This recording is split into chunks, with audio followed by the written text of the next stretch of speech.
नमस्कार दोस्तों, स्वागत है आपका अपने यूट्यूब चैनल बैक टू गोलिजबर।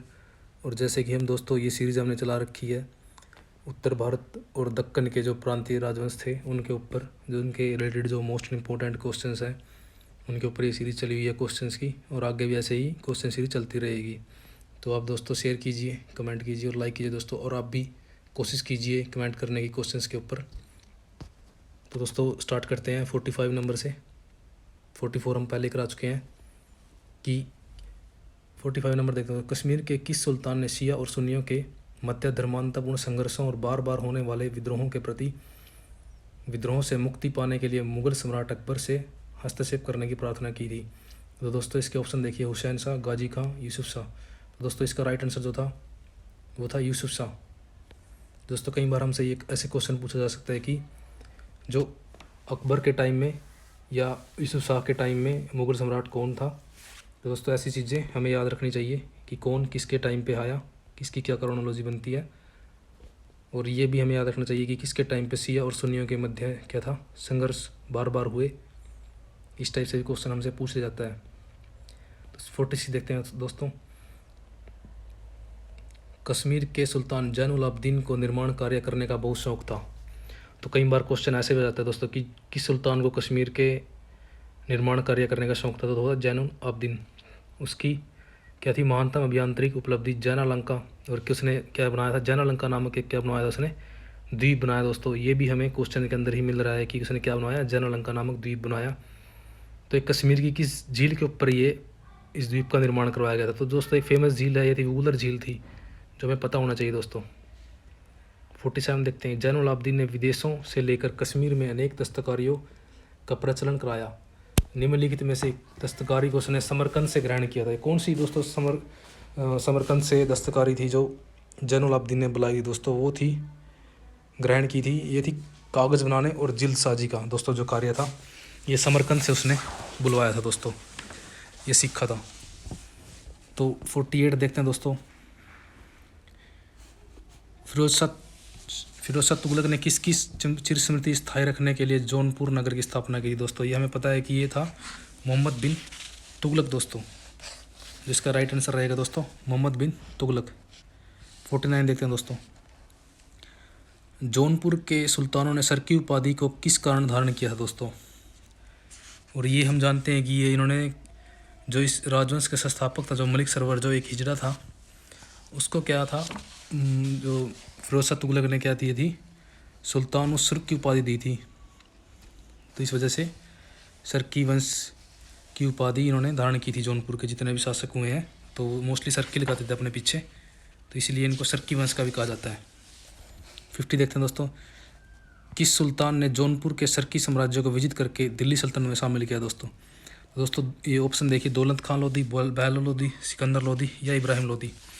तो लोधी सुल्तानों की बात कर रहा है दोस्तों, तो जिसका राइट आंसर था वो था बहलोल लोधी। और ये कब की बात है दोस्तों, 484 की बात है, जब इसने ये साम्राज्य में शामिल किया था। तो 51 देखते हैं दोस्तों। बहमनी साम्राज्य की स्थापना के लिए निम्नलिखित में से कौन सी परिस्थिति या कारक उत्तरदायी था दोस्तों? तो ऑप्शन देखिए 51 का, कल्याणी का चालुक्य साम्राज्य का विघटन, दक्कन के तुगलक शासक के विरुद्ध श्रृंखलाबद्ध विद्रोह, दिल्ली सुल्तानों से प्राप्त सैनिक समर्थन एवं प्रोत्साहन, और डी मोहम्मद बिन तुगलक के विरुद्ध बढ़ते हुए असंतोष और व्यापक विद्रोह का लाभ उठाकर अमीर साधों का विद्रोह। तो दोस्तों ये राइट आंसर है इसका, क्योंकि मोहम्मद बिन तुगलक के टाइम में क्या हुआ था, साउथ के अंदर मोस्टली सल्तनत जो थी वो बनी थी, जैसे कि विजयनगर 1336 के अंदर, 1347 के अंदर बहमनी बना था। तो इसका कारण क्या था, एक तो दूरी थी दोनों के बीच में, दिल्ली और दक्कन के बीच में, जिस पर कंट्रोल नहीं पाया जा सकता था। काफ़ी सुल्तानों ने ऐसी, जैसे कि अलाउद्दीन खिलजी को हम देखते हैं, तो उसने क्या किया था, उसने उनको जो साउथ पे आक्रमण जरूर किया सबसे पहले उसने, लेकिन उसने क्या किया, उसने उनको छोड़ दिया। ग्रहणोन्मोक्ष की नीति, जैसे कि जो समुद्रगुप्त की नीति थी, तो उसने उस टाइप से नीति अपनाई और उसने उन राज्यों को क्या किया, छोड़ दिया था। जो मोहम्मद बिन तुगलक था उसने शुरुआत की थी इनको अपने अंदर मिलाने की, जैसे गयासुद्दीन तुगलक ने सबसे पहले शुरुआत की थी, इनको अपने अंदर मिलाया था। लेकिन क्या होता है दोस्तों, ये दूरी वगैरह होने के कारण तो ये इस पे अपना कंट्रोल नहीं कर पाते थे, इसलिए यहाँ विद्रोह ज़्यादा होते थे। दोस्तों जो मोहम्मद बिन तुगलक है उसने अमीर सादा नामक एक पद बनाया था। ये भी आप याद रखिए कि अमीर सादा नामक पद मोहम्मद बिन तुगलक ने बनाया था। तो इसने क्या किया था, इन प्रांतों के अंदर इनकी ड्यूटी लगाई थी कि आप प्रशासन संभालिए वहाँ का, लेकिन इन्होंने क्या किया, वहाँ जाकर खुद ही विद्रोह कर दिए और वहाँ के शासक बन बैठे। 52 देखते हैं दोस्तों। बहमनी साम्राज्य के संस्थापक अलाउद्दीन हसन बहमनी शाह ने गुलबर्गा को अपनी राजधानी बनाने के बाद उसका नाम क्या रखा। तो दोस्तों ये मोस्ट इंपॉर्टेंट क्वेश्चन है, ऐसे क्वेश्चन कई बार आते हैं और हम गलत कराते हैं, लेकिन इसका जो आंसर है एहसानाबाद रहेगा दोस्तों 52 का सी आंसर। 53 देखते हैं दोस्तों। किस बहमनी सुल्तान ने बहमनी साम्राज्य की राजधानी को गुलबर्गा से बीदर स्थानांतरित किया। बीदर जो राजधानी लेके गया था दोस्तों, बीदर आप ये याद रखिए, बहमनी की राजधानी गुलबर्गा से बीदर भी बनी थी, तो ये भी हमें याद रखना है। जिसका राइट आंसर है वो है अहमद शाह। कौन शासक था, जो अहमद शाह था, क्या किया था उसने, बीदर ले गया था राजधानी को। 54 देखते हैं। किस बहमनी सुल्तान को उसके तथाकथित क्रूरतापूर्ण कार्यों के कारण जालिम या महाक्रूर की उपाधि प्रदान की गई है दोस्तों। ये था हुमायूं दोस्तों। और हुमायूं को दक्कन का नीरो भी कहा जाता है दोस्तों, क्योंकि ये काफ़ी जालिम था। 55 देखते हैं दोस्तों। बहमनी सुल्तान विजयनगर साम्राज्य के पारंपरिक शत्रु थे। इन दोनों साम्राज्य के मध्य शत्रुता के संबंधित कौन सा विवादग्रस्त क्षेत्र था। ये था दोस्तों रायचूर का दोआब, क्योंकि रायचूर का दोआब था दोस्तों, ये काफ़ी फर्टाइल एरिया था, यहाँ खेती अच्छी होती थी, तो आय वगैरह यहाँ से इनको अच्छी होती थी। और ये कृष्णा नदी इन दोनों की सीमा थी। इसके आसपास का जो एरिया था वही रायचूर दोआब के नाम से माना जाता था। तो क्या होता है कि बहमनी सुल्तान सोचता है कि भाई मैं भी इस पर अधिकार कर लूँ ताकि मुझे इसकी आय मिले। और ये विजयनगर के पहले ये विजयनगर के उसमें था, ये अंडर में। तो बहमनी सुल्तान के जो ये भी इस पर आक्रमण वगैरह करते रहते थे कि हम जीत लें, लेकिन कई इतिहासकारों ने इसको अलग अलग मत माने हैं। जैसे कि एक अब्दुल तबतबा नामक एक राइटर था जो बुरहान मासिर का लेखक था। बुरहान मासिर एक बुक थी, तो उसके अंदर जो इसका कारण दिया गया वो सांप्रदायिक दिया गया दोस्तों, कि वो हिंदू राज्य को जीतना चाहते थे, यानी कि वो जैसे कि वो उसको जीत के क्या करना चाहते थे, अपनी सल्तनत में मिलाना चाहते थे बहमनी शासक विजयनगर को, क्योंकि वो हिंदू राजा को देख के वो राज़ी नहीं थे, क्योंकि जैसे कि ये इनका जो वो होता है जिहाद वगैरह, तो इस वजह से ये 55 का आंसर रायचूर दोआब हो जाता है। 56 देखता हूँ दोस्तों। बहमनी साम्राज्य में अफ़ीकी लोग कौन थे दोस्तों। जो बहमनी साम्राज्य के अंदर अफ़ीकी लोग कौन थे, तो वो थे ईरान, इराक, तुर्की व अरब देशों से आए हुए मुसलमान अप्रवासी दोस्तों।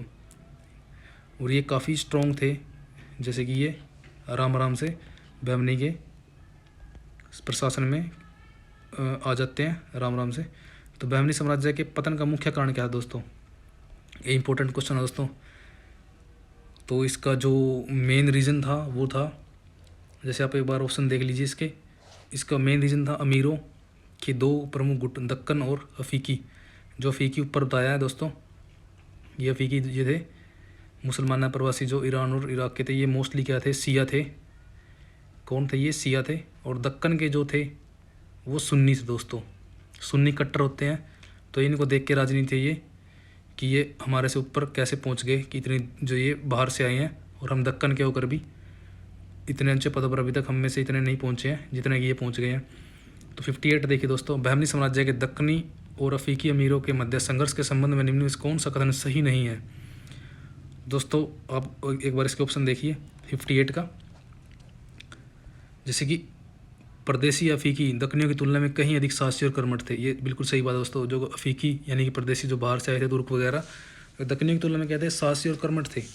और अधिकांश परदेसी शिया थे, जो बाहर से आए थे, मैंने बताया ही आपको शिया थे, जबकि अधिकांश शिया जो अधिकांश क्या थे दक्कन के जो सुन्नी थे। तो ये भी सही है दोस्तों, तो हमने नहीं देखना है। तो साम्राज्य का राजनीति पर परदेशियों के पर्याप्त प्रभाव के प्रति दक्कनी विरोध प्रकट करते थे दोस्तों। ये भी सही बात है कि परदेसी राजनीति में ज़्यादा आ गए थे, तो दक्कन उसका विरोध करने लगे थे। और जो इसका राइट आंसर हो जाएगा डी हो जाएगा, क्योंकि डी नहीं देखना था हमने, डी आंसर रहेगा इसका। तो 59 देखते हैं। कौन बहमनी सुल्तान महमूद गाँव को प्राणदंड देने के लिए उत्तरदायी था। तो ये था महमूद शाह द्वितीय दोस्तों। अब इसको याद कर लीजिए अच्छे से, क्योंकि ये मोस्टली इंपॉर्टेंट क्वेश्चन है, मोस्टली पूछा जाता है ये। महमूद शाह द्वितीय के टाइम में क्या होता है, महमूद गाँव जो प्रधानमंत्री था इसका बहमनी का, तो इसने क्या किया था, 4 पहले इसमें प्रांत होते थे, प्रांतों को तरफ या तरफ बोला जाता था, पहले 4 होते थे। तो इसने आकर क्या किया था, प्रशासन में काफ़ी फेरबदल किया था। तो इसने 8 प्रांत बना दिए थे आते ही, चेंजेस कर दिए थे। तो अच्छा प्रशासन इसके टाइम में चला था जब ये प्रधानमंत्री था। तो कई जो अमीर थे इससे जैसे कि जलते थे, तो उन्होंने क्या किया, एक लेटर यानी कि उस पर इसके हस्ताक्षर वगैरह जो किए हुए थे, जाली सिग्नेचर वगैरह करके, तो उस पर विद्रोह वगैरह करने की बातें लिखी हुई थी उस लेटर के अंदर। तो वो क्या करते हैं, महमूद शाह द्वितीय के दे देते हैं कि भाई ये विद्रोह वगैरह करने के चक्कर में महमूद गंवा। तो ये महमूद शाह द्वितीय उसकी नहीं सुनता और ये उनके बहकावे में आकर उसको मृत्युदंड दे देता है। तो थोड़े दिन बाद जब उसको पता लगता है महमूद शाह द्वितीय को, तो ये मर जाता है उसके गम में कि मैंने ये क्या किया। तो 60 देखते हैं। एक विदेशी यात्री जिसने सुल्तान महमूद शाह तृतीय के शासनकाल में बहमनी साम्राज्य की यात्रा की और यह लिखा कि बहमनी साम्राज्य में आम लोगों का जीवन दयनीय है, अमीर लोग विलासपूर्ण जीवन व्यतीत करते हैं, वह यात्री कौन था। दोस्तों ये कोटेशन मोस्ट इंपॉर्टेंट है नेट के लिए दोस्तों याद रखिए। तो वो यात्री था एथेनियस निकितिन। दोस्तों ये निकितिन यहाँ सबसे पहले बहमनी में आया था, ये विजयनगर में भी पहुँचता है। उस टाइम देवराय प्रथम था, पता नहीं देवराय द्वितीय था, लेकिन दोनों में से एक था जिसके टाइम में ये वहाँ पहुँचता है। पहले ये बहमनी में आता है और ये मोस्टली गरीबी के ऊपर लिखता है। ये गरीबी के वर्णन ज़्यादा करता है, जैसे कि गरीब थी यहाँ की जनता, ऐसा इसका वर्णन है। तो याद रखिए दोस्तों। ये 61 देखते हैं। बहमनी साम्राज्य के विघटन के उपरांत 5 स्वतंत्र दक्कनी राज्यों का उदय हुआ। बहमनी साम्राज्य से पृथक होने वाला पहला राजवंश दोस्तों इंपॉर्टेंट क्वेश्चन है। तो ये था बरार का इमादशाही राजवंश, जो सबसे पहले बहमनी से अलग हुआ था, यानी कि टूट के अलग बन गया था बरार का इमादशाही। और ऐसे दोस्तों हमें भी ये भी याद होना चाहिए कि बरार में कौन सा राजवंश बना था। अहमदनगर में जैसे निजाम शाही था, गोलकुंडा में कुतुब शाही, बीजापुर कादिर शाही राजवंश। तो हमें ये भी याद रखना चाहिए दोस्तों। औरंगजेब द्वारा किस अंतिम दक्कनी राज्य को मुगल साम्राज्य में शामिल किया गया। दोस्तों ये था गोलकुंडा, ये था 1687 के अंदर और बीजापुर था 1686 के अंदर। तो राइट आंसर रहेगा सी। 63 देखते हैं दोस्तों। निम्नलिखित में से किस दक्कनी राज्य ने बरार को अपने राज्य में शामिल कर लिया। बरार को दोस्तों किया था अहमदनगर ने, और अहमदनगर को कौन जीतता है, शाहजहां जीत लेता है दोस्तों। ये भी हमें याद होना चाहिए। क्वेश्चन नंबर 64 देखते हैं दोस्तों। बहमनी साम्राज्य के अंतिम ध्वंसेशों पर बिदर के बरीदशाही राज्य का उदय हुआ। निम्नलिखित में से किस राज्य द्वारा बिदर का अपने में विलय कर लिया गया।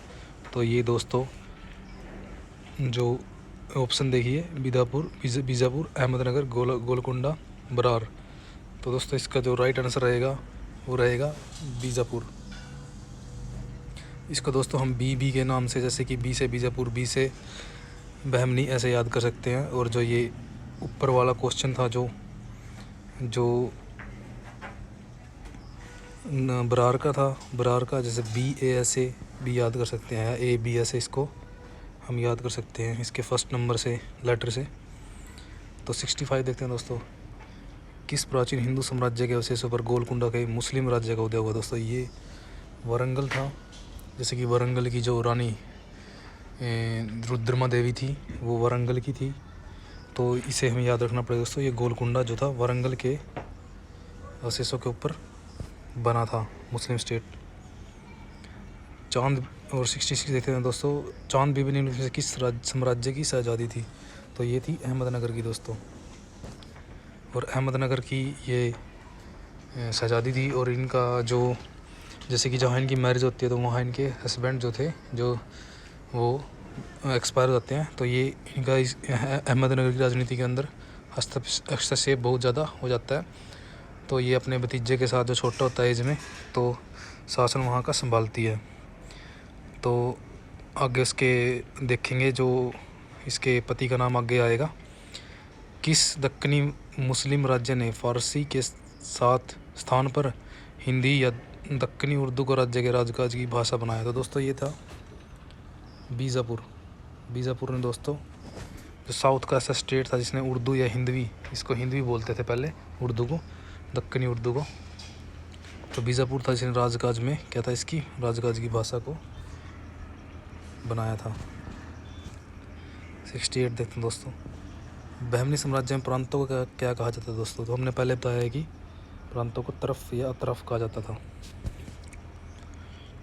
बहमनी उत्तराधिकारी राज्यों के 5 सुल्तान बहमनी साम्राज्य के पतन से पूर्व मूलतः क्या थे। ये दोस्तों जो 5 सुल्तान अलग हुए थे बहमनी साम्राज्य के पतन से पहले, तो वो कौन थे, वो क्या थे उस समय, उनकी पावर क्या थी, वो क्या करते थे, उनके बारे में पूछ रहा है। तो ये बहमनी शासन के मंत्री थे या 5 अफ्रीकी नेता थे। तो ऑप्शन सी बहमनी प्रांतों के तरफदार गवर्नर थे, बहमनी के 5 रेजिमेंटों के सेनानायक। दोस्तों इसका राइट आंसर रहेगा सी, बहमनी प्रांतों के तरफदार या गवर्नर।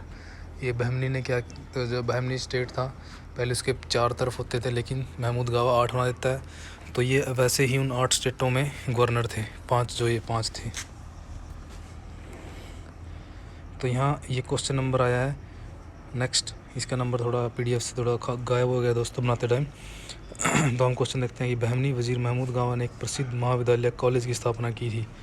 तो ये कॉलेज जो इसने खोला था, ये कहाँ खोला दोस्तों, तो ये इसने खोला था बीदर के अंदर। इम्पोर्टेंट क्वेश्चन है दोस्तों, ऐसा ही क्वेश्चन ये अब की बार नेट में आया था जून 2020 के अंदर। तो इसके अंदर क्या क्वेश्चन आया हुआ था कि जो दारुल सफ़ा अस्पताल था मालवा के अंदर, वो किसने बनाया था दोस्तों, तो वो था महमूद खिलजी प्रथम। तो ऐसे ही महमूद गावा ने एक महाविद्यालय या कॉलेज की स्थापना की, तो वो कहाँ की थी, तो ये बीदर रहेगा दोस्तों इसका आंसर। और नेक्स्ट क्वेश्चन दोस्तों, गोलकुंडा कुतुबशाही साम्राज्य संपूर्ण विश्व में अपनी किस वस्तु के लिए प्रख्यात था। ए हीरे, बी वस्त्र। दोस्तों इसका दोनों ही हो जाएगा, सी आंसर हो जाएगा, हीरे और वस्त्र दोनों। जैसे कि हीरे वगैरह का तो हमें पता ही है कि गोलकुंडा खान से ही हमें जो विश्व प्रसिद्ध हीरा है वो कोहिनूर मिलता है अलाउद्दीन के टाइम में, जिसका पहली बार जिक्र आता है। तो नेक्स्ट क्वेश्चन देखते हैं दोस्तों, हैदराबाद नगर का संस्थापक कौन था। तो ये दोस्तों ये था मोहम्मद कुली कुतुब शाह। सेकंड दोस्तों इसका आंसर रहेगा। नेक्स्ट देखते हैं दोस्तों,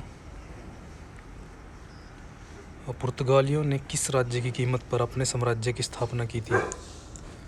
तो दोस्तों ये काफ़ी अच्छा क्वेश्चन है, देखिए आप ऑप्शन लगाने की कोशिश कीजिए। तो जैसे दोस्तों इसका राइट आंसर रहेगा वो बीजापुर के आदिल शाही राज्य। 74 दोस्तों, चांद बीबी अहमदनगर की शहजादी थी, उसका विवाह किस राज्य के सुल्तान के साथ हुआ था।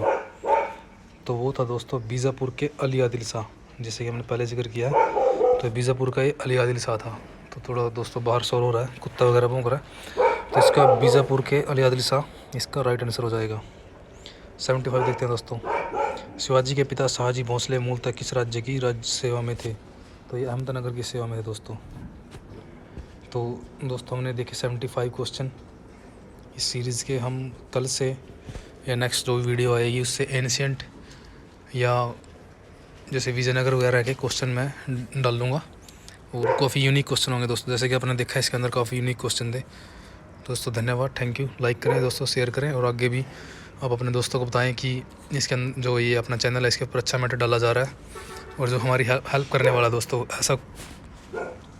ऐसा कोई भी क्वेश्चन नहीं डाला जाएगा। जैसे कि कई बार क्वेश्चन लोग ये डाल देते हैं कि